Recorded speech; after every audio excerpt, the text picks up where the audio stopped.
This is a Nomadic Traveler Podcast.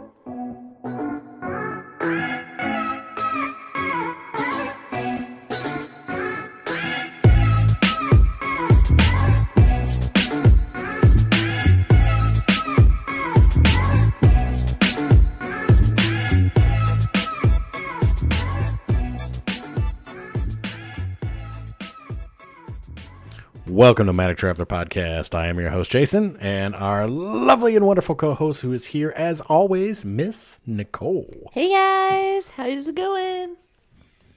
I'm doing well, thank you. You doing great, Jason? Fantastic. How was your day? It was good. My son is on fall break, and we went to a pumpkin patch. Ooh, that sounds like a nice day. So we went and picked some pumpkins. We went on a hay ride. We ate some marginal food. Mediocre. quite mediocre. We had a what's that called? Funnel cake? The slush. No, the slush. Apple cider slush. Yeah. So we had some cider slush. So Sounds beautiful. It wasn't bad. It's nice weather for it too. It was great weather today. So it's probably 72 in Indianapolis, and it was partly cloudy, so it was warm, but it wasn't too warm, and I got to get away with wearing shorts. Love it. I'm trying to cling to that as long as I can. Hold out. Gotta cling to them shorts. You're a true Midwesterner. Yes. So I'll cling to them until it's probably about 60, then I'll have to put them away. So that'll be a sad day. Too bad you're not a girl. You wear capris. So it's in between. I will pass on that. Thank you. Dang it. Super pass. Hard pass. All right. Well, today we're going to talk about my journey on the public tour, which was very exciting. So what'd you do there? Lots. So much. Yeah, I'm sure you can just sum it right up in one sentence, right? Well, I will say, like, when we decided that I would do this tour, I thought, man, and we knew that you were going to be in the private tour all day. I thought, man, I'm going to be so bored. I'm going to get through everything and not have anything to do. And that is exactly what we thought. Yeah, that is. I remember being like, okay. And then I got back and I had to wait for you. And yeah, I still was not done. I still did not finish everything. I had to wait around for about an hour and a half for Nicole to finish up what she was doing. Well, and you had to be there an hour before the public. Hour before the public side opened, yeah. Yeah, so I was even there, like, I was the first one in the gate, and I still could not finish it all by the end of the day. Oh, I didn't think about that. Yeah, you probably were the first one in the gate, weren't you? Yeah, so when you first walk up, there is, like, a little center that is open before the park is open, and they'll help you, like, design your day, which was pretty cool. That's nice. Yeah, so you go up and you just say, hey, like, can you show me where I want to go? And because certain things have certain times, and we'll kind of go over that. But there was a really nice lady there, and she said, okay, these are the things you want to do. This is when you're going to do them. This is where and how you're going to get there. And she'll show you the map and figure it all out for you. So I did get to do that while I was waiting for it to open. So you planned your whole day out in your hour of extra time. Yes. And you still think that people need 2 days? Yeah. Well, yeah, I would say probably at least a day and a half. Probably, yeah. Close Nicole to 2 recommends days. 2 days. Yeah. Because it's just, there's so much if you're really going to read everything. I didn't get to read everything either. So, but just to even see everything is going to take you 2 days. So, is it good for kids? Would kids like it, or is it mainly an adult thing? Definitely kids. I think kids will love it. There's a lot of hands-on interactive things. Okay. So it's kind of like adults and kids friendly, because adults can do the reading, and there's a lot of, like, movies and things like that, and then the kids can do interactive, nice, hands-on everything. So I know how the kids always think the reading part's boring, so I know, right? That's why I asked. No, yeah, there's lots to do. So we're gonna kind of go over. There's about 4 different parts of the main parts of the tour. We're going to kind of go over those. And then I got to do a Dine with an Astronaut experience, which was amazing. So you're going to tell us all about that too? Yes. That sounds fantastic. And if you go, you have to do it. It was my favorite part of the whole I did list. not get to dine with an astronaut. No. I got to talk to an engineer. Yeah. That was cool, but it's not an astronaut. Didn't you dine with an engineer? You dined with him, right? I did dine with an engineer, but it's not quite as good. Subway, E-Fresh. Okay, all right. Well, so the Visitors Center started in the 1960s. So how it began was there was a lot of people who were like employees' family that were coming around and wanted to like be close and like would visit. And so then someone sparked an idea that, oh, we should make a visitor center for the public, right? So they did. And there is the Heroes and Legends. When you first walk in, there's a big giant ramp and you go up to this place called the Heroes and Legends, which we heard a guy on the first episode. We heard him ask about that. Yeah. So you walk in, they show you. It talks about the virtues of an astronaut. It does. It's really cool. They have a video that interviews a lot of astronauts. They also interview some kids that talk about what they want to be, and they want to be astronaut and why. And then they kind of talk about that. Then there's a 3D movie, which is really cool. So they give you the glasses and you stand in like a circular, like overlook kind of thing. Interesting. And you, it's like a big, almost like an amphitheater kind of situation. And you pretend you're watching a shuttle launch or what? Well, you watch a movie about astronauts and things like that. Very nice. Very cool. So that place is pretty cool. Then right outside of that is the Rocket Garden, which is exactly what it sounds like. It is a big open area where kids can go up to rockets that have already actually launched, which is pretty cool. Nice. And all of them are I think all of them are diagonal. There's one that is horizontal, but most of them are diagonal, so you can look up at them. But they have the Mercury... Vertical. That's what I said. Thank you. Yeah, thank you. They have the Mercury Redstone rocket. Yeah. The Mercury Atlas rocket. And the Apollo Saturn 1B rocket. So those are the main ones, but you can kind of walk up. There's one of them that you can go up under, which is pretty cool. So very cool. I didn't realize like how big they were till you're right up under them. They're enormous. They are amazing. Like what, 3 football fields long, I think? Yeah. And they about 300 feet. Yeah, and then outside of the rocket, all throughout the day, they have someone out there from NASA talking about each rocket, and they kind of go through, like, one rocket will be, this hour they're talking about this rocket. And then next hour, they'll be talking about the other ones.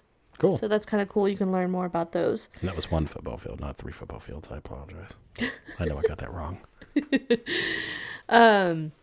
So yeah, that's a big exhibit right outside of there. There's also a giant playground. So if your kids are getting a little antsy or you have little ones with you that are maybe not as interested, there's a giant shaded playground, which is really cool because it was burning hot that day. I remember it being so hot. Yes. And you're just out in the heat. It's always a little toasty. Yeah. But a lot of the exhibits are inside, so yes, it's nice. But there's a shaded playground. It looks kind of like a dome, and you can go into there and rest too. But the next kind of thing that I really, really liked was they have a 3D movie theater, and every day they show 2 different movies in the 3D. It's just like you can go in there, you buy popcorn, sodas, just like a regular movie theater. Cool. And you get tickets. You have certain times. You get tickets to watch certain movies, which is amazing. And the movies are different every day? Or are they sort of the same 2 ones every day? There's the same 2. Gotcha. I mean, not indefinitely, but for like a season of time. So the one that I watched was about the next step in what they're doing, going to Mars and all the things. So it was really cool. That's the best part, I'm telling you. Yeah. It was very interesting. So that was pretty cool. And then the other one, they show like a movie of like Heroes and Legends. Again, they show a movie about them in that back part. Cool. And then my very favorite part was Atlantis. So there's another exhibit if you keep walking. There's Atlantis, which is all about, obviously. That's towards the back, right? Mm-hmm. Yeah. Did you get to go to that part? I went to that part, a little bit. So yeah, I had very limited time at the end of my tour to go check things out. I had about an hour and a half or so. Yeah. So I mean, I got a few things in. Yeah, it's the best part of the entire place. That's what I would say too. Yeah. Yeah, you thought so too. Because you could just check everything out. You get to see like how they eat, how they go to the bathroom. You actually walk up and you can see the actual Atlantis is in the exhibit. It's inside the building, and it's got the bay doors open. Yeah, so you can see. And you can really see how big it is, and then you can walk around the other side, and you can really get a good look at all of the heat shielding and all the tiles that are on the bottom side of it that keep it protected when it's re-entering the Earth's atmosphere. Mm-hmm. So we went over there and we were trying to look at where the front wheel comes out, because you can't really tell in the tile. And I was trying to figure out, I get the tile protects the whole underside of it, but then at the same time, there has to be doors.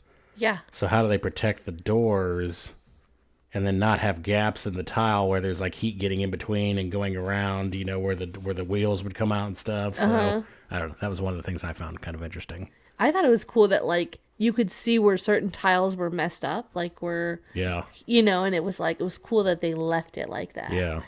Because, I mean, obviously it would just keep happening every time they used it. Yeah. But it was really cool. Yeah. Because then you can go up to the second floor and you can see down into it. Yeah. Which was pretty cool. And then up there on the second floor, they also have a lot of different interactive games. So you can sit there and you can, you have to hold your arms in a certain time period to replicate what it would be like to like sit in there when the launch is going off and to drive different things. So there's lots of interactive games up there, which is pretty cool. I don't think I saw that part. Yeah. Well, that's close to where my very favorite thing inside the Atlanta is they have a flight simulator. Oh, yeah. Yeah. So that was really cool. So you get tickets for this as well. But you go into this actual place where they make it look exactly like the Atlantis. And they tell you, there's a movie that tells you all about flight and what that looks like. And there's a thing called a sway. So right before it takes off, the rocket sways forward for a minute. And then things like that. So then you can actually go into there. You get strapped in just like you would actually in the Atlantis. And then they walk you through a simulation and it moves you and pulls you just like if you were in the actual Atlantis, which is amazing. And I think I wrote down so when I was leaving, a lot of people were not feeling the greatest. I will say that. Yeah. I get a little motion sick sometimes, so I definitely did not do that. But I didn't know there was an observatory area where you could watch it. So yeah, there's a little. So if you chicken out or you decide you don't want to do chicken out, well, love like some the of the terminology. That's great. Some of the people were like a little bit like, they give you plenty of chances. So they ask you. I remember specifically they asked. Are you sure you want to puke? 3 times. We can make you puke. Are you sure? Yeah, they're like, are you sure you can handle this? Because we will make that happen. For yeah. You. Well, so you can watch people, which is even fun because I did the simulation and then I watched people just for fun. Did you enjoy your lunch? Because if you didn't, we can get rid of that for you. And I remember I was getting off and this girl, she was a young girl, maybe like 8 or 9. She looks at her mom and she goes, "Oh my gosh, you think you're going to die and then you don't." And I remember like, oh my gosh, that's what she takes from this. This is amazing. So yeah, that was really cool. So there's just so much to do there. There's also, back on the other end, there is an area where you can schedule your bus tour. So it's kind of similar to what Jason did with the behind the scenes, except for that you're on a bus with a lot of other people. They don't let you get off the bus, do they? Well, you do get off the bus. So you get on the bus, which takes a while. Everybody loads on. They drive you around. And then you just drive past most of it. Mm-hmm. So you'll drive past the crawler. We saw that from very far away. You'll drive past like the rocket building, the launch pads. You'll drive past all that. Okay. And then you get off the bus and you go into another simulation. There's another simulation. And then there's also like another 3D movie. Was that in the Apollo building? Mm-hmm. Yeah. Yeah. So you go to a 3D movie there. And then there's a spot where like you can touch a real rock, a moon rock, which was kind of cool. I didn't get to do that. Yeah. And then they have all the different types of space suits throughout the years, so you can see like the very first space suit, what it looked like. So I feel like I had to miss out on a lot because I was so focused on trying to record everything. Yeah. Because I was in some of these places, but then Nicole tells me about things that I had no idea were even there. Well, I mean, and that's what when I'm telling you guys, like, go for multiple days. I'm saying go, like, because this point where you're just on the bus and you get off here, you could have spent the whole day in this spot. The Apollo building was very cool. And I wasn't even trying to record, and I felt like I couldn't grasp everything. But they also have this spot where it's pretty cool. It's like a simulation on the floor where you can walk, and it looks like you're making moon steps. So it looks like your feet cool. make like footprints in the sand. I didn't do that either. So that's kind of cool. I mean, there's all kinds of. There's another movie on the other side where you go watch the rover. It's like a rover movie. Oh, nice. So that's kind of cool. I mean, there's just so much to it. They also have a kind of a fun picture opportunity there where you can use a green screen, and you can take your picture, and it looks like you're jumping out in space. Nice. So that was kind of, I mean, there's just so much to do and so much to explore. Let me take a selfie. But yeah, so there's just so much that you really are going to need multiple days. And I think had I not done the Dine with an Astronaut, maybe I would have had a little bit more time to explore that area, but I had to get back from the bus because I had to. So the whole bus tour itself, they tell you to allow 2 hours just to get on the bus, go over there, see everything, come back. Can you stay as long as you want at the Apollo building? You can, yeah. So you can take another bus back if you want? Yeah, you don't take the same bus back. Gotcha. When you're done, you just walk out, and then there'll be periodic, I think up until like an hour before closing. Nice. Is when the last bus ends. But it's cool too because on the way they tell you a lot of different facts about the grounds. They did show us there's a tree that has an eagle's nest on it, so we got to see that. Oh yeah, they told us about that when we were driving by. Did they? It's huge, isn't it? Mm-hmm. That was a huge nest. Nest. They said they've had multiple different eagles like living in that same nest, which is kind of cool. But they said something about the tree. They're not too sure how much longer it's going to last. So they're a little bit kind of nervous about that. But they said that they're hoping that they'll just replant the nest somewhere else. Yeah. If something does happen to the tree. But I thought that was cool because, I mean, it's kind of like the national symbol of our country, right? Yeah.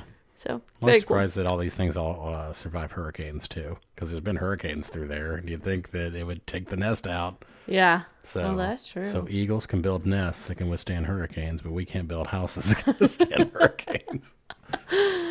See, it's the beauty of nature. Right. The things you learn. Yep. And over there is where isn't that where the moon tree? I know we talked about the moon tree in the first NASA episode. I didn't know where that was, but Mia told us about it, and I'm not quite sure where that is. I want to say that's Is it at the Apollo building?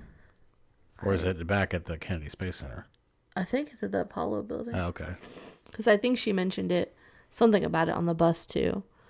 Yeah, like we said, there's so much to see. It's almost kind of overwhelming to try to keep track of all of it. Yeah, By the time I got to the end of the day, I literally could not absorb any more information. It was just so much new, cool stuff constantly. Yeah. I'm like, I'm overloaded. I can't absorb anything else. My brain is full.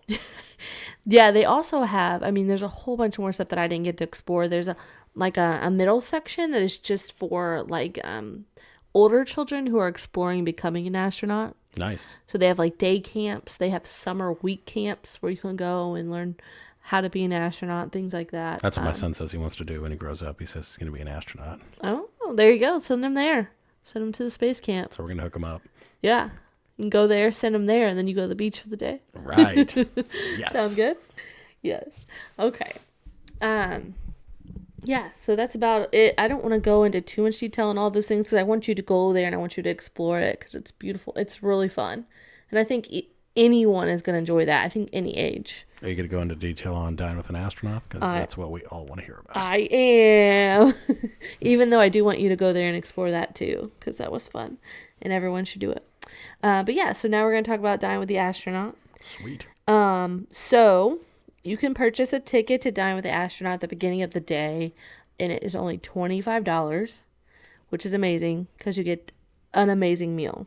So you get, my meal consisted of salmon, steak, corn, rolls, ice cream, soda, cookies.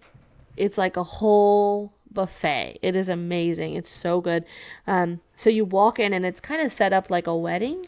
So they have round tables. I think it's about 8 at a table. And I want to say there was maybe 15 tables. There's quite a few tables. But you kind of walk in. They seat you with different people, which is cool because you get to interact. How many people you think were in the room?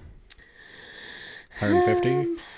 I don't think there'd be that. Like maybe 100. Okay. Yeah, there was a decent amount, but because I wasn't sure what they meant when they said Dine with an Astronaut. So are we just sitting at a table together or what's happening? Nicole thought it was going to be a one-on-one. She was disappointed. I was like, ooh, we're going to make a new friend. Well, it was funny because when I walked up to the table, because it was just me by myself, and most people had 2s or 4s. Nobody was there by themselves. So when I came up, they were like, how many? And I was like, 1. And they're like, oh, you can sit at this table with all these people. And I walked up and they said, are you the astronaut? And I said, yes, I am. My name is Nicole. I'm an astronaut. Oh my Lord. And the little boy's eyes got huge. I was like, just kidding. So it was pretty funny because everybody, I think, thought that there was going to be an astronaut at each table. Yeah. Like in disguise. Are you the astronaut? Oh my gosh. And I was just like, yeah, playing along with that.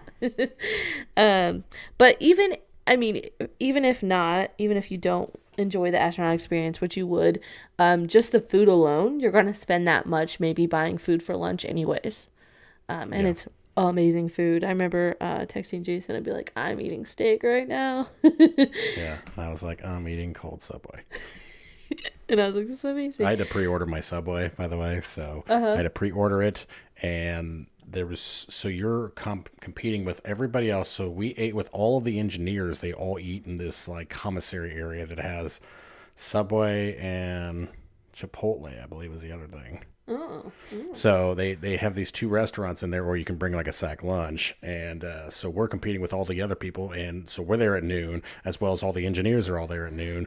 So, and we only have a 30-minute window. So you could literally wait in line for 30 minutes. So you have to pre-order all of your stuff.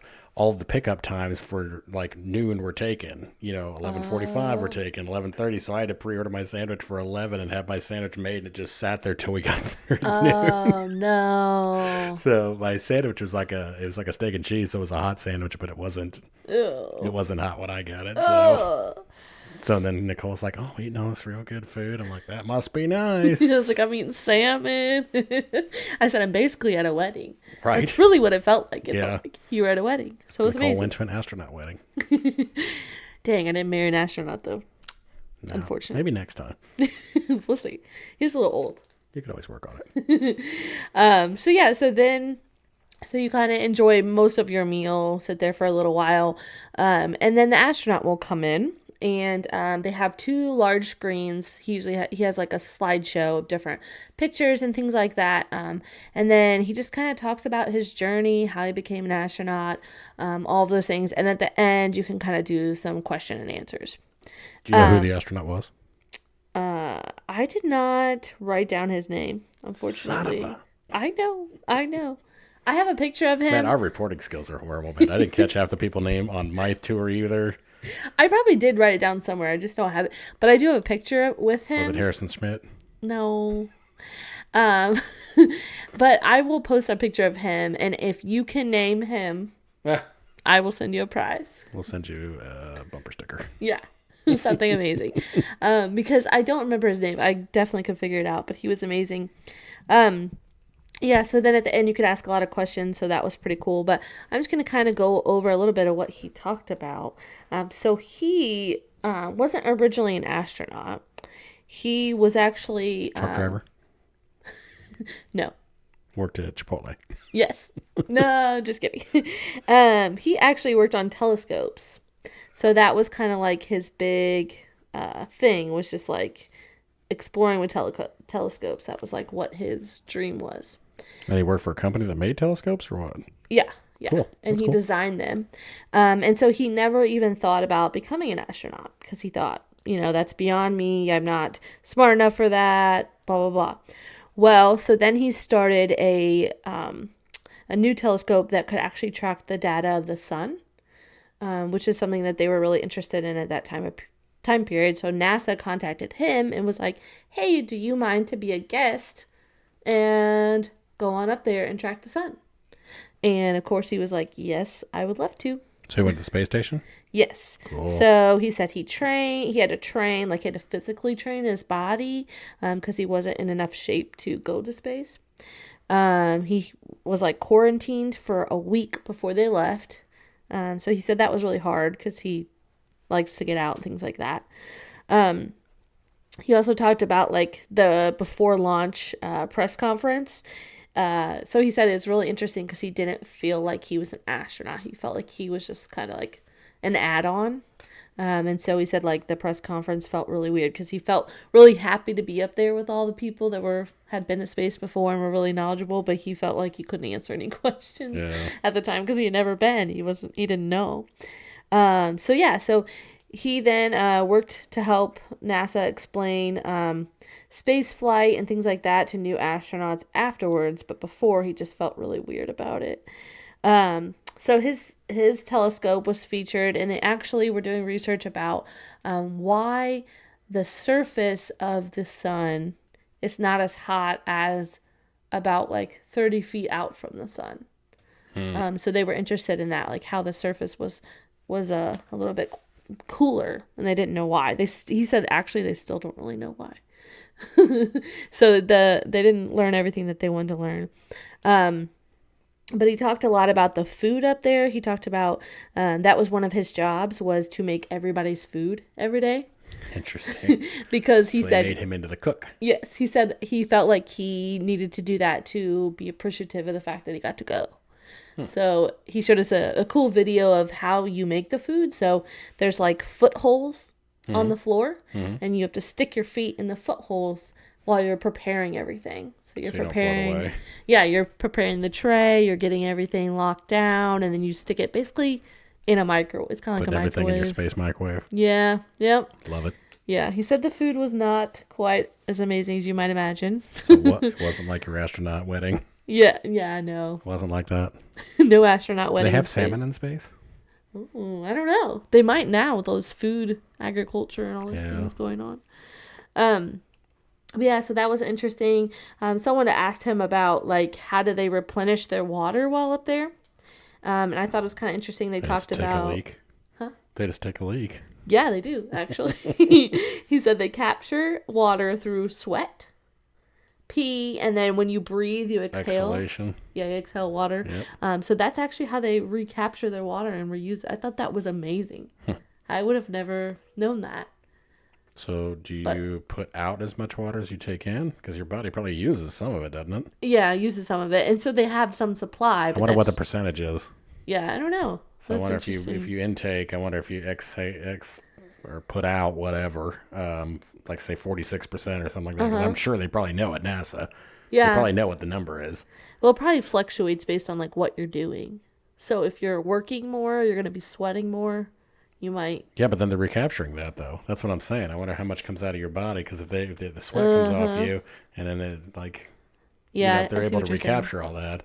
Yeah. So I wonder what it actually is that your body uses, or I wonder if you put out 100%. 100% of what comes in comes back out. I don't know. Yeah, I don't know. That's an interesting question. Because I always think about your body is using water, but really it uses it for perspiration and stuff like that. So if it all got totally turned over, it might be, 98% or something. Right. Yeah. I don't know. That's very interesting. I never thought about, because he was saying like you could literally like pee and watch the pee go through the tube that makes it, cleanses it, whatever, takes the water out of it, and then you could drink that water like right away. That's gross. It's not gross. It's cool. Yeah. I mean, it is gross, but also awesome. And then someone else asked him about, like, when he was in space, what did he think? Like, when he first got up there, how did he feel? And he said, when he looked at the world from space, he felt like all the lines that we have around our countries and our states and our cities. Political borders. Are all made up. Yeah, political borders. And that it felt like we could just work together instead of fighting each other all the time. Which I think that's cool how, we talked about earlier about space becoming something that unites us, and how important it is that we use that as something to unite us in the world where everything is dividing us. So I thought that was kind of cool. Yeah. He also talked about, he went in 1985, and that they did find out that the magnetic fields outside of the sun kind of send out a burst of energy, and they think that is why that it's hotter outside the surface of the sun, but that they're not still sure. But he was excited to even find out like a little bit of data, because at first he was feeling like his mission wasn't really working out for him, because his whole mission failure. Well, his whole mission was to use his telescope to discover this, and he couldn't get it to work. And so he said it's still controversy, though. They still don't really know if that's exactly why or not. So something interesting. then someone asked about like what it takes to be like, what are the physical requirements to be an astronaut? And he said you must be below or at 6'2" in your height. And then the weight is determined off. You have to have a certain percentage of your BMI. But I thought that was very interesting because he was pretty short. He was shorter than me. Oh, yeah. So your BMI would be real low. So you have to have like a really low body fat and you have to be pretty short. Which one of the kids that was asking, he was like, well, I guess I'll never be an astronaut because I think I'm going to be tall. And I remember being like, oh. And the guy was like, well, you could work at the Space Center, you know. So I thought that was interesting. So what's the height limit? Like how short you can be? He didn't say. What's the actual height limit there? How tall can you be? How tall? 6'2". So you cannot be taller than 6'2". No, and be an astronaut in space. Isn't that interesting? I wonder if it has something to do, I didn't ask, but I wonder if it has something to do with like the space, like in the space shuttle. I think, yeah, it has to do with like getting up into space. Because the seats are only so big and that capsule up there is so small. Well, I'm thinking like the space you crawl in between each part of the rocket. Well, yeah, and the ISS too, yeah. Like, and there's so much to it. Interesting. Of course, the BMI makes sense because you have to be healthy enough for your heart to withstand things. The other thing I thought was so interesting was he talked about, so he was in space for 8 days, and he talked about where you sleep. So when you sleep, you kind of go into this, it's almost like a sleeping bag, and you kind of zip yourself all the way around into it, and it's attached to the wall. Yeah. And so he talked about the first day or so he did that, and then he found himself like not really liking being enclosed. It just felt weird to him. And so he kind of like unzipped it a little bit, and he felt like, so then he realized that his body, like he could sleep better when he wasn't inside of it. Mm-hmm. So he unzipped So he just kind of float up. He kind of float. And he found out that the natural way your body sleeps is in the fetal position. So, in space, your body, like your arms are not down like they are because there's no gravity. Mm-hmm. And so when you just let your body go in space, the natural way your body goes is in the fetal position. So your arms are crutched up and your legs are crutched in. And that's your neck. Which I thought that is so interesting that the way we're born in our, like the way we are in the stomach is how, and he said that's how he got the best sleep. Once he found that out and he realized, he was like, that's it. He's like, that's how I slept. So do you sleep in the fetal position now? Do I? No. Like in your bed, do you just get right in the fetal position? I do not. I'm a side sleeper, but I think that that's interesting. I don't know. Very interesting things. I'm a stomach sleeper, and I heard that the other day that's bad, so. Might have to try the fetal. They say both ways. They say stomach and back are bad. I've heard both. So you got to sleep on your side. So you better be a side sleeper. I don't know. I'm going to work on it. So then he kind of told us that story. We got time to, ask questions. And then afterwards, everybody can line up in the hallway. And then you get to take a picture with him and talk to him for a minute on your own. So where's your picture? So I'm gonna submit it. Okay. We're gonna put it up there, because he looks good and I look good and we had a great time. Oh my gosh! Just kidding. Your husband looks good. But yeah, so it was a good time. By far my favorite experience there. And if you go, you have to do that. If you go 2 days, I would do it twice because it's not the same astronaut every time either. Every day there's a different astronaut. Well, next time I'm definitely doing it. Yeah. So then you can learn about each astronaut and explore different questions with them all. So yeah, that's pretty much most of the public tour. They do have a lot of things that they're still working on. So they do have also some 3D experiences that you can wear. It's like a virtual world that you can wear throughout the Space Center. So you kind of rent these virtual glasses. So that's another thing that you can do. I didn't do that because I thought that might make me a little sick. But you can do that there as well. But yeah, really cool. Oh, they also have, so there was another thing I did not get to explore was they have an area, there's like a lake in the back, and they have a big wall that's like a memorial for anyone that has passed. And it's sort of like a reflection. So when the sun hits it, that's when you can see the names reflect on there. Oh, that's cool. I didn't get to see that, and I think that would have been really cool. But Nicole. I know. I know. I tried. I'm kidding. I know. When I was there, I was like, I gotta take all the pictures and I gotta do all the things, and then I realized it's impossible. But I wanted to give you guys like the best idea of what it was gonna be like when you go. So yeah, check it all out. There's so much to do. Very nice. Yeah. So if this does not get you interested, you need to check your pulse, because I think all this stuff is awesome. So yeah, for sure. And I think that too, science and STEM is like what's going on in our world. Mm-hmm. So it's so important to get your kids interested in this type of thing, mm-hmm. because that is what they're going to need to know in the future when they go to college or go to high school or whatever. They're going to need to know, because that's where we're at in the world. You just got to invent the next thing. Who better to do Facebook that? Facebook too. Oh my goodness, that'd be insane. Yeah, so I think next we're going to talk about some places to stay. Where to stay. Yeah, where do you want to stay, Jason, when you go? Well, if I go, I'd like to take my Center? RV. So if I take my RV, is there a spot where I can hook up, have a nice place to stay, nice little place to chill, maybe a pool to swim in, and a place to watch a rocket launch? There are. Okay, tell me about it. There's quite a few. So I have the top 4 here that I kind of like. There's Seasons in the Sun RV Resort, which is less than 10 minutes away. Who sings that? What is it? We have joy, we have fun, we have seasons in the sun. Sorry. Never heard of that. You haven't? Amazing. No. I'll have to look it up. But thank you. It was very enjoyable.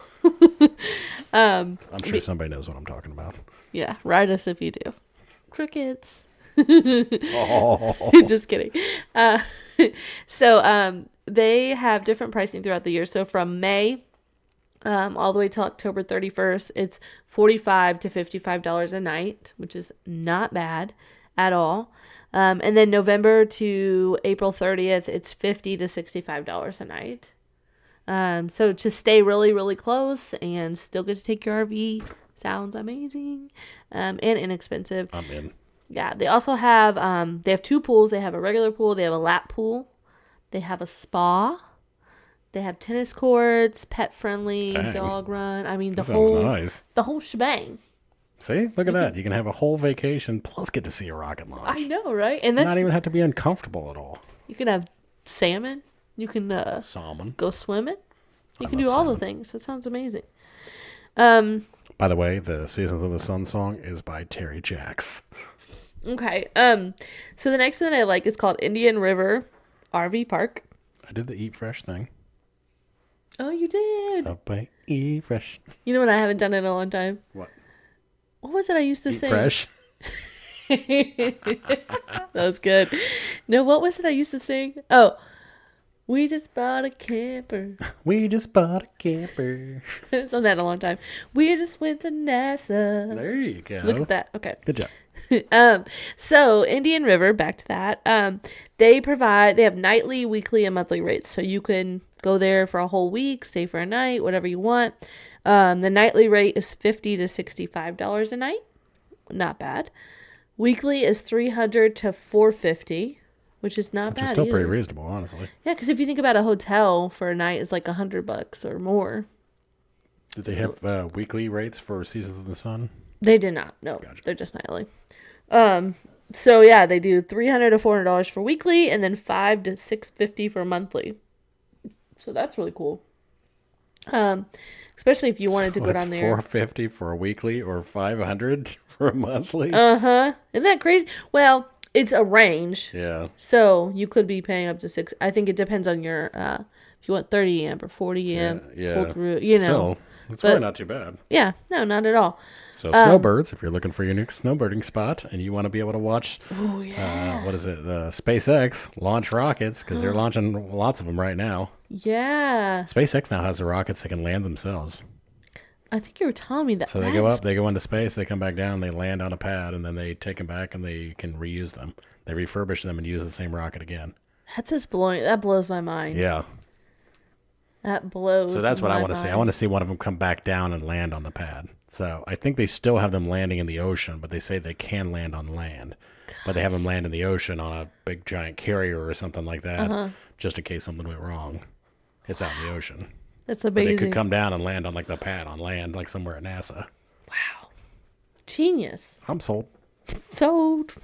So they're also 10 minutes from the Space Center, Kennedy Space Center. They're also close to the Police Hall of Fame, if you're interested in that. Brevard Historical Museum. And then they're right across the river from a launch pad, one of the launch pads at Kennedy Space Center. So it is great to watch the launches from there. So get you an awesome view. Yeah, for So free. you can go to a campground and be able to watch it from your camper. You can. So you can pull your chairs out front and Yeah, could figure you out where it's going imagine? up at. Gosh, that sounds amazing. I don't know why we didn't do that. Oh, because there was no launches. There's no launches Not when going we were. on. They did have a launch that was like 4 days before we were there, and then there was another launch like a week or so after. So they did have launches going up. They just didn't have anything like exactly when we were there. Yeah, I definitely want to go and take my daughter because I think she would love that. She's gonna be an astronaut. Yeah, maybe. She last night was talking about gravity and all the things. She was like, I don't understand gravity. I was like, well, you're 7. I don't know how to tell you. She's like, why isn't the moon touching us? I was like, I don't know. But yeah, so it'd be a cool place to go with your kids too. Yeah, just to enjoy all that. The next one is great, especially if you are a KOA member, because it is the, Jason, how do I say that? Titusville. I can never say that right. Titusville Kennedy Space Center RV Park. Yes, and they are associated with the KOA. With KOA. So if you have KOA membership, this is Get you a perfect little for you. discount there. Yeah. So KOAs are just nice in general anyways, and they're great for kids. Yeah. They have a lot of activities and things that seem to like. Correct. Yeah, they have tons of planned activities actually. Yeah. And I couldn't find they didn't have certain seasonal rates or anything like that. It just said average rate is about $57 a night, which is, I mean, they all kind of seem about the same. Yeah. They're not pricey. They got bike rentals and a pool there and propane fill up and Wi-Fi and all kinds of good activities. Yes. Yep. Sounds beautiful. And last but not least is Joy. Aww. Joy RV Park. There's a Joy song too. I'm aware. I'm not going to do any more singing today, so Okay. I've already embarrassed myself enough. It was great. What are our rates for Joy? So for Joy Park, if you want to come November 1st through April 30th, nightly is $51, weekly is $314, and then monthly is $829. And then May 1st through October 31st, nightly is $45, weekly is $280, and monthly is $690. So that's still again, not bad. still affordable if you want a snowbird. Yeah. Cool place to snowbird. And this one was more I think for the snowbirds because they have bingo, sewing, Gotcha. water Sewing, aerobics. I know, Man, right? Nicole would love that. Well, bingo. Nicole loves all the old people activities. I do. That's her favorite. Those are my people. In college, we used to dress up. We used to go to Goodwill and get outfits and then go to bingo. Whoa, wait a minute. Tell us about this. What'd you do now? So we would go, me and my roommate and a couple of friends, now, granted, I went to college in a small town where there's nothing to do. I was born in a small town. Ooh, I like it. And so we would go to Goodwill on a Friday night and we would try to find the most ridiculous outfit we ever could find. Okay. Great, we used to call them grandma I sweater. thought maybe you guys, that's what I thought. I thought maybe you're trying to dress like old people. Oh, yeah. But it would be the outrageous 90s sweaters like Bill Cosby, just weird. Nice. Whatever you could find that was the weirdest thing ever. And then you would go to bingo and no one would notice. By the way, I had a real estate client the other day, and that's what he's looking for. He wants to find a house that looks like Bill Cosby's house. That's what he kept saying. Everything he was like, the Cosbys kind of have a back stairwell. And I was like, it's so funny how focused he was. Yeah. So. Well, I can point him in the direction of a sweater. Get you a good Cosby sweater. That's a good right. start. Then we'll get you that house later. But yeah, so they have a clubhouse you can even rent out. If you have people coming, you want to do some type of, event. Then they have a heated pool so you can swim all year long. All year round. Do it all year long. And laundry, things like that. So that one is kind of more if you want water aerobics. I know, right? I think my dad does something kind of like that. Have you ever he does done something in the water, some kind of water aerobics or something. Have you ever done it before? Not water aerobics, no. Oh, yeah. I think you mainly do when you're older because it's gentler on your joints and stuff like that. I've done it. That does not surprise me at all. I used to go. So Did you make a day out of it? Go get your sweater, go play some bingo, do some water aerobics. Actually, no, the water aerobics was more recent. Do a little shuffleboard. What else is the stereotypical old person like? Cards. So we're probably offending everybody. I'm sorry. No, I love it. That's my thing. Those are my people. I know, but we're saying all this stuff is for old people only. Oh, yeah. It's not because I do it. See, it's not just for old people. But yeah, so lots of things there. So fun places to go. So, Jason, if you're going to go and watch the launch, say you're not going to stay, you're just going to go, maybe go to the Kennedy Space Center for the day and then watch a launch. Where are you going to go? There's a gantry, isn't there? A what? A gantry? A gantry. I think there's an old gantry somewhere that you can watch it from. Oh, yeah. There is? Yeah. Okay. You don't have that research done? No, do you? Gantry? No, I don't, but I know that they have one. They have a gantry somewhere that you can watch it from. Well, tell us about that. Because it's like the premium spot. I don't know a ton about it, actually. Oh. I didn't research this episode. This one was yours. Okay. Well, I have lots of launch viewing places. Okay, tell us about all the other spots. But there is, I believe it was $50 to get tickets, and you can watch it from some kind of a gantry. So look, I'm pretty sure it's on the website. You mean at the Space Center? Yes. Yes. Yeah, Yes. there's viewing. Yeah, there's a viewing place at the Space Center. Yes. Yeah. Well, that's what we're talking about. We're talking about all kinds of viewing places, right? Yeah. Yeah. In general. Yeah. Generalized. Yeah. I like it. Generalization. I'm down.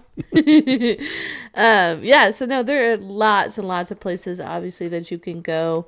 I know, and obviously the RV places, you can watch them all there. But one of my favorites that I was reading about is the Marina Park. So there's actually multiple parks. So there's Marina Park, Sandpoint Park, and then Parrish Park. I like the Marina Park though because if you have a boat, they have a like a launching place, and you can launch your boat and watch it from your own boat, which I thought would be amazing. Sold. Yes. Then Sand Park as well is a popular launching viewing place from Titusville. I can never say that. Titusville. Why can I never say that? Titusville. Titusville. One of my favorites, which I'm going to post a picture of this place because it was absolutely beautiful, is Play Linda Beach. Absolutely. Is that the one with that awesome picture? Yes. This looks like it's a very good viewing spot. You can even see like the supporting towers and stuff. Yeah. So it's like, what is that? Perpendicular? Right down the beach, yeah. Yeah, it's like parallel. Yeah, parallel to the launch site. Yeah, so you kind of just turn you look sideways. right down the beach towards it. Yeah, and you can see it. You can see all the towers and the launch pad and everything. And then you can also be like in the water at the time, if you would like. So if you want to go swimming with the sharks while you watch a rocket launch. Yeah, don't get distracted and get ate by a shark. It's not enjoyable. But that one they just have a $10 fee to get into the park. But then you can watch, you're within 5 miles of the launch. That's, I didn't even realize you could really get that. Like the idea. I think that's about as close as you can get. I think 3.5 miles is the absolute closest you can get. Dang. So 5 miles is nothing. So, I mean, that's I bet insane. you need ear protection, honestly. Yeah. If you're 3.5 miles, because that's pretty close. Yeah, that's true. I mean, it's a pretty big major thing. So, anyways. Oh yeah, a lot of exhaust and everything too. So then the next one is Parrish Park. So that's another just like urban park that you can go and watch, and it's 10 miles from the pad, so not too far. Just a little bit up the road. There's Space View Park, which is another pretty popular one. It's a little bit farther. It's 15 miles. But it's directly across from the Kennedy Space Center launch pad, but like 15 miles up the way. So kind of cool. There's Manzo Park, which is a riverfront park in Titusville. Ooh, look at that. Look at you. Yeah. They said this one's good for people who have young children because they have like a playground and a little picnic area. So if kids aren't really into watching the launch, that's a good tip. Yeah. Yeah, they can play and you can enjoy the launch. There's Rotary Riverfront Park, which is also right there in the same area. It's about 13 miles away. Then they said they have lots of like different restaurants around the way. They have a El Lachino, which is a famous Mexican restaurant around there. It apparently has giant margaritas. So go watch a launch. Have your giant margarita. Sounds amazing. Sold. I'm getting sold on a lot of things this episode. I know, right? Yeah. How could you not buy into this? Then there's also Port Canaveral launch viewing locations. So there's lots of these as well. There's Kelly Park East, which is located on the shores of the Banana River and Merritt Island. So right along there. So they have like a playground as well, picnic facilities, restrooms, things like that. Just a normal park. This one's kind of one of my favorites too. It's called the Exploration Tower. Yeah. And you can go up. It's kind of like a giant tower. Almost looks like an orange wedge, kind of how it's built. Okay. And you can go up to the 7th floor and observe it from up there if you want, or you can be down at the bottom as well. They also have like some telescopes and things like that you can use to watch the launch. So that's pretty cool. Yeah, that's what I liked about this one, because you got the bonus of the telescope, so you can get real close and check out all the action. Yeah, for sure. I think all of these, I don't think you're going to get a bad view from any of them, to be really honest, though. I think they're all going to be pretty great. I still honestly think, though, I think the best one is at Playa Linda Beach. It looks spectacular. Oh, yeah. Yeah, we'll definitely have to post that picture for sure. Correct, yeah. Okay, and then there's also Jetty Park. So if you're looking, that's another beach one. So if you're looking for like a day to just relax at the beach and then maybe watch the launch at night, that's another one. That's only $15 per vehicle to come in. So that's pretty cool. And then there's a list of also Cocoa Beach viewing launch places. There's lots of them. There's Westgate Cocoa Beach Pier, which is kind of cool because you can go out on the water on the pier and people just line up all along the pier to watch the launch. So that wouldn't be kind of cool because you're kind of out far. Yeah. You know what I mean? Like you're not on the coast. You're going to be out farther to see more of the launch, which would be cool. Yeah. Alan Shepard Park, Sidney Fisher Park, Lori Watson Park. A lot of parks named after people. Yeah. Well, and that's the cool thing. Most of them are parks and most of them are free. Yeah. So, yeah, we'll also post this list as well so you guys can check them out if you want to have a reference. This most of them have hours, but this Alan Shepard Park and the Lori Watson Park are both open 24 hours a day. Mm-hmm. So the park facilities are open dawn to dusk, but you can go in 24 hours a day, so it could be a good place to go watch your night launch. Yeah, if there was a later one. Yeah. Yeah. For sure. Well, I think everyone should go there because it was amazing. I'm sold, because I'm going to go back again because I missed about 60%. Hey, you didn't even go to most of it, and you missed 60. I went, and I probably missed like 40. Because there's just so much. Yeah. Like you can't do it in one day. You just can't. So if anybody has any questions about anything, feel free to email us. We are more than willing to try to help anybody out. We really enjoyed it, and we think it's something that everybody should check out. Mm-hmm. So if you are from the U.S., if you are from out of the country, I think it'd be an amazing thing to go check out. Yeah, definitely take your kids too. So, and we were going to do hotels, but honestly, there's lots of hotels. So yeah, just kind of get online and check out the hotels that are close to the Space Center, and you can probably go out and watch it from like the parking lot, and you can probably still see it pretty well. Yeah, if it's too far for you to take your camper or whatever. Yeah. So if you're from out of the country or something like that, and say you're flying in to go to Disney or something like that, and you want to go zip over there, and you can make it fit in where you get to go watch a shuttle launch too, I think that'd be an excellent side trip. Yeah, it definitely was. It definitely was amazing. So speaking about, do you want to do some shout outs? Let's do it. You got some shout outs? Well, I just got one good one. Okay. We got new downloads in Israel. Ooh. So I thought that was really cool. Hey, Israel. So thank you guys. We appreciate you listening. We got more downloads from India, a bunch of different places actually. Mm-hmm. So we're doing pretty well. We're doing pretty consistent in the UK. So we want to thank everybody in the UK as well. As well as all of our friends all over the place. We've had a strong showing in Florida lately, but a lot of our stuff's been about Florida. So yeah, thank you, Florida. Go Florida. We love you. So And if anybody's wondering when we're going to get off the Florida kick, that's coming up soon. Because a lot of our stuff has been Florida related recently. Yeah. Well, yeah. To be expected. We'll be moving on. Yeah. So excited for some shows coming up. They're going to be pretty good. Lots of good stuff coming up. We could plug Kelsey if you want. I don't have her book here. So, so our show coming up is going to be about being road schooled. Road schooled. So it's something I had never learned about, but it was amazing to learn about. Yeah, so we got our new friend, Kelsey Henry, that's on the show, and she talks about growing up road schooled, which is basically they lived on the road from the time that she was 11 years old to when she was 17, and she basically did all of her schoolwork in their RV. Yeah. And she was homeschooled, but she calls it road schooled because they were on the road. Yes.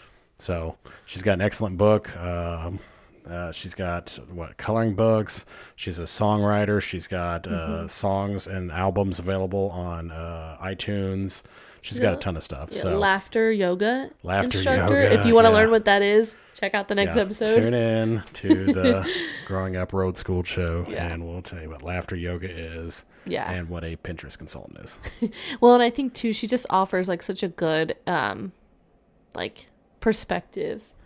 She's got an excellent attitude about everything in life. Everything, yeah. She just makes you feel happy. Yeah. Yeah. So it's a good show. So check that out. So that's what's coming up. And then we got all kinds of other good stuff that we're working on too. But like I said, if you have any suggestions for a show in the future and we are able to use it, or if you have friends that are, living full-time on the road, we're looking to meet some full-timers. We're looking to meet, what else are we trying to pick up? Snowbirds. We would like to talk to anybody that's a snowbird that goes back and forth seasonally and what their experience for that is like. So and anyone with a tiny camper or small teardrop, we'd love to get a teardrop. Maybe even if you got like a toy hauler and you travel with your toy hauler, we'd like to do an episode about that. So if you guys know anybody personally that you could hook us up with, we will pay you back with a t-shirt and a little prize pack with some stickers and some stuff like that. Yeah. So thank you guys. Thank you. And we'll see you next week.